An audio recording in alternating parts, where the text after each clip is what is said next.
Hey guys, welcome to the Impact Podcast with Eddie Wilson. You're actually on site today with me at the Warrior Studios in Las Vegas, where we're shooting Business Growth 2025, one of the largest business conferences in the nation right now. We have over 18 celebrity speakers like Kevin Costner and Kevin Hart, some crazy speakers and guests. But I wanted to not miss a week and make sure that I got a podcast out to you. One of the things that's been on my mind a lot lately is that there are business owners that are failing. They're struggling, and they really don't know what questions to ask. They don't know where to look. They don't know where to actually point their energy to make sure that if they solve these fundamental issues, they're going to get to success. So what I did, instead of just coming up with the 3 things that I think you need to focus on, which I have 3, and if you're not winning in these 3 areas, you're losing. Instead of just essentially creating my own 3, I went to where the average business person's going. I went to ChatGPT. I actually just did it right on the free version, and I said, what are the 3 hardest things to solve in business? Now, I actually agree with all 3 things. I don't agree with the order of them, but I agree with all 3. So we're actually going to use the ChatGPT prompts, and I'm going to help you solve these 3 issues today. So when you ask ChatGPT, and feel free to do it, I typed in the 3 hardest questions to tackle in business, and according to ChatGPT, the 3 are, and I'm going to list these 3 out, and then we're going to actually tackle them, okay? So the number 1 problem, or the number 1 issue to solve, is what is our true competitive advantage, and is it sustainable, okay? What is our true competitive advantage? Number 2, are we allocating our resources, time, capital, talent to our highest impact priorities? Another fantastic one. And number 3, do we have the right people in the right roles? And are we truly building a culture that supports our strategy? These are the 3 issues that ChatGPT says are the hardest to solve in business. Now let me tell you something. If you're not solving these 3 problems on a daily basis, not just a weekly, monthly, annual basis, on a daily basis, you're losing in business. And it doesn't matter if you have a product business, if you have a service business, these 3 problems are something that you have to solve in the immediate, in the daily, right? Like something that you have to be aware of as a leader. But I'm going to do something different. I'm actually going to reprioritize these. So I'm going to give you what I believe to be the right priority on this is, and then we're going to solve them and we're going to help you out. Okay. So number 1, my first priority, which is actually ChatGPT's 3rd priority, is do we have the right people in the right roles? Are we truly building a culture that supports strategy?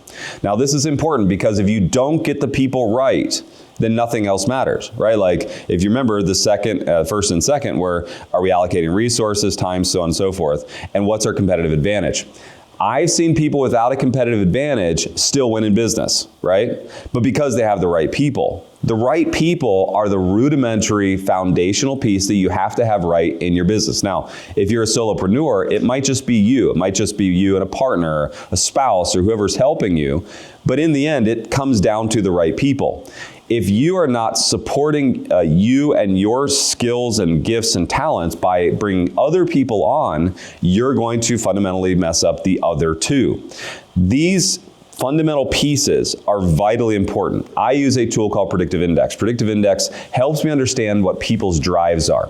I believe that in finding the right people, number 1, you have to understand what they're driven towards, right? So like, what is my end desire, my end goal? Because then, as you put people in the right seats and they have the right drive, you don't have to motivate them.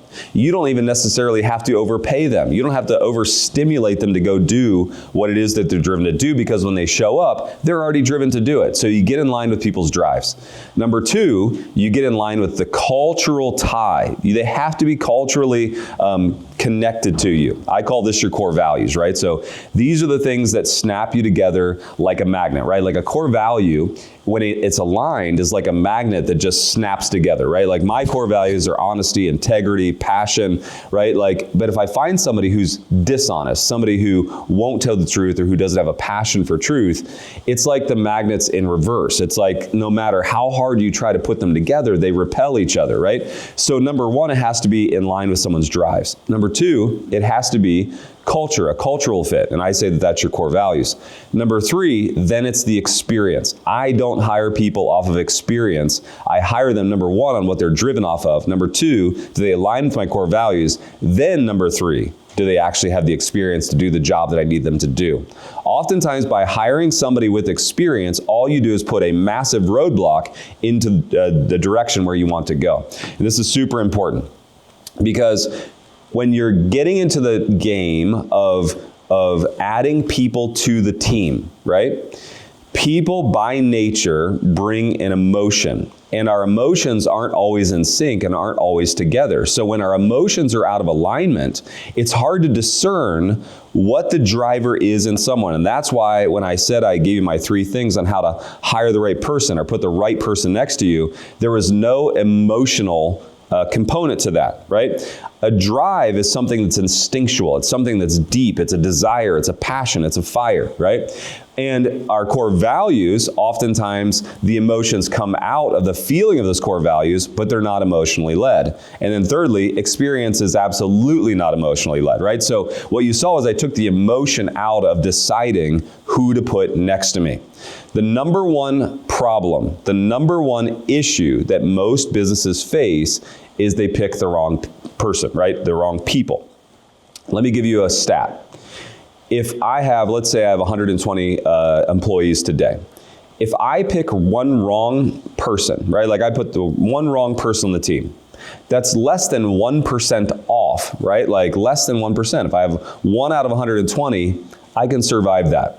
If you're a solopreneur and the very first person you hire is the wrong person, you're now 50% off. Does that make sense? That's why I say that from ChatGPT's numbers, it is one of the top hardest things to solve, but it has to be number 1 because it's foundational to everything else.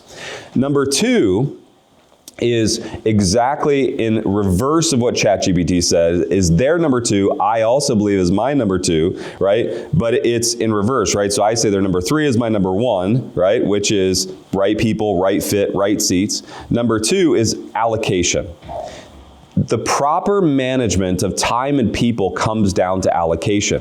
And whatever you put your focus towards will create some growth. So when you put your focus towards the wrong thing, and focus can be simply boiled down to where the resources are given. Maybe it's mental resources, maybe it's financial resources, maybe it's people resources. But if you allocate them improperly, you're putting focus in an area that's going to give you the wrong result. Prioritization is often clouded by commitments, politics, short-term pressures, and unclear metrics, right? So like, let me go back over that again. Prioritization is often clouded by commitments, right? Like, well, they're expecting something of me. I can't tell you how many times I've sat inside of an office and said, hey, you have to let this person go. I can't let them go because I said, right? It's like, yeah, but this person is going to capsize your business. This person is going to prevent you from actually finding success. Yeah, but it's like, no, at some point you have to put the business first, right? It's a misallocation of resources. Politics, right? Like people's feelings, people's beliefs, short-term pressures, right? Like, oh man, I really got to get this done. And so we allocate resources in short term that don't serve a long-term vision. Or here's the number 1 problem in this, unclear metrics, right? Like, where should I put them? And most people don't have a decision-making process that's broken. They have a data process that's broken.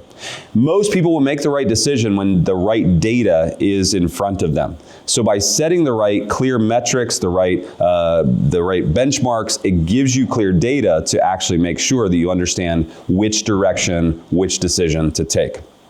Lastly, what is our true competitive advantage? Now, you can succeed without a competitive advantage. However, you will grow and you will scale when you have one. Now, let me give a clear distinction here, because most people think that just because they have a competitive advantage, they're going to win.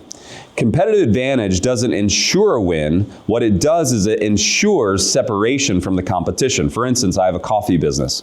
Now, in that coffee business, I only deal with the top 2% of the world's coffee, right? So like I don't deal with the bottom 98%. Starbucks, Dunkin', Dutch Bros, whatever, all these big chain stores, they deal with the bottom 98% of coffee. I only deal with specialty roast, top group 2% of the world's coffee. That's my differentiator. However, if I use that improperly, that doesn't ensure success. It could actually go the opposite way. It could cost me more, right? Like I pay almost 10 times the amount for my green beans before they're roasted than Starbucks does. Well, something has to create separation, right? So I have to do business differently. And so that competitive advantage also then has to be sustainable. That's the important part, is sustainability.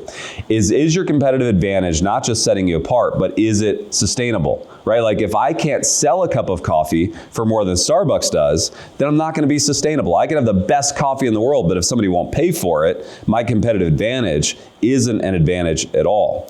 And the last part about this is most companies confuse being good at something with being uniquely good at something. Here's the thing. The reason that my coffee company is winning is not just because I have the top 2% of the world's coffee, because there's other people in my markets where my coffee shops are, where my roastery is, that deals in the top 2% of the world's coffee. However, it's the top 2% of the world's coffee, how we serve it and how we market it. When I stand on big stages, I teach the audience. I say, hey, let me tell you what it means to drink a cup of coffee that's the top 2% of the world's coffee. I literally educate the people, so when they're educated, they will pay the extra money, right? My competitive advantage is unique in that we communicate specifically on the competitive advantage. You could have the greatest service in the world, the greatest product in the world, but if it doesn't have a uniqueness, sometimes the uniqueness is you, sometimes the uniqueness is your packaging, sometimes the uniqueness is the placement or the distribution, but you have to find a uniqueness to the actual product that has a competitive advantage. And then, by the way, your competitive advantage has to evolve, right? My coffee, if you go into any of the coffee shops, you'll find that we have chefs that actually make the proprietary natural house-made syrups, right? Because in the end, I'm always evolving, always changing, always adding new flavors. Why? Because a unique competitive advantage can still grow stale, and you have to evolve. So those are the three issues that that ChatGPT says that you have to solve. They're the hardest ones to solve to be successful in business, and I agree. I just think they're in reverse. Let me go over them one more time. Do we have the right people in the right roles? And are we truly building a culture that supports our strategy? Number two, are we allocating our resources, time, capital, talent, to the highest impact priorities? And number three, what's our true competitive advantage, and can we create sustainability? And maybe I'll even add, do we have a true, unique competitive advantage? Those are the three things that ChatGPT says that we have to solve, and I believe you have to solve them as well, and that's why the commentary on that. Now let me say one last thing. ChatGPT, all AI, is an amazing tool. And every conference I go to today, every stage I stand on, I get asked a question that is this. I get asked, Eddie, is ChatGPT going to take all of our jobs, right? Are they going to take my job? I'm a graphic designer. Am I going to have a job? I'm a web designer. Am I going to have a job, right? Like all these services and products, it's like, is AI going to solve it? Now, I'm a huge fan of AI. I'm a believer in it. I'm trying to instill it in my business. We're using it for all types of data comparison and analysis. We're using it for design. We're using it for web. We're using it for all kinds of different things. I'm a huge proponent of it.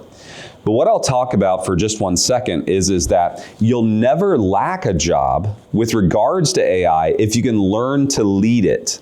If you learn to lead it. Because what happens is if you don't plug the right data in, you're never going to get the right result. So if I were to actually tackle these problems, right, the reason why I'm in such high demand as a business speaker, a business consultant, and why my businesses succeed so rapidly is because I can take these questions and add the right points of data and guidance to ChatGPT, right? So for instance, what's our true competitive advantage? If you then guide it and you actually say, you're like, hey, I have a coffee company. You're telling ChatGPT I have a coffee company.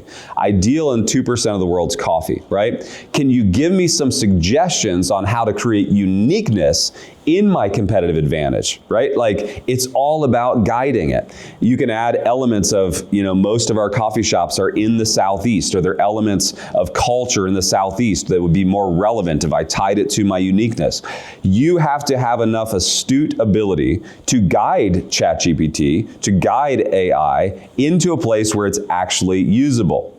You'll never lack for an opportunity if you can be the guide, right? Andrew, my business partner, he teaches this process, and I know that a lot of other people teach this as well. And what I see is that in every situation, there's three people. There's three components. Number one, there's a guide. Number two, there's a villain. And number three, there's a hero. Now, in life, what I've realized is I never lack for opportunity if I'm the guide. If I'm the hero, people love to take me on, people like to go after me, people like to challenge me, people like to actually create competition. If I'm the villain, then I'm always trying to keep my head above water. I'm always trying to, if I'm trying to disrupt all the time, and I'm disrupting just for disruption's sake, what you have is this uphill battle that you have to constantly fight. But what I'll say is that if I'm the guide, there's always resources there. There's always value there. And for you, I would say that in this AI landscape, it's to tackle this concept of being the guide.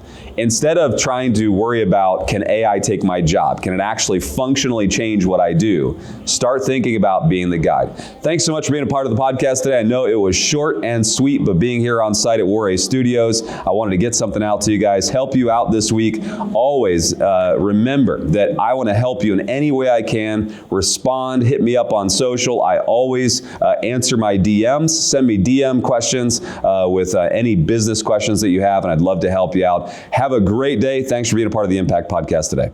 Thanks so much for being a part of the podcast and for listening today. I'd love to connect with you further, and you can connect with me on social media at Eddie Wilson Official on any of the social media channels.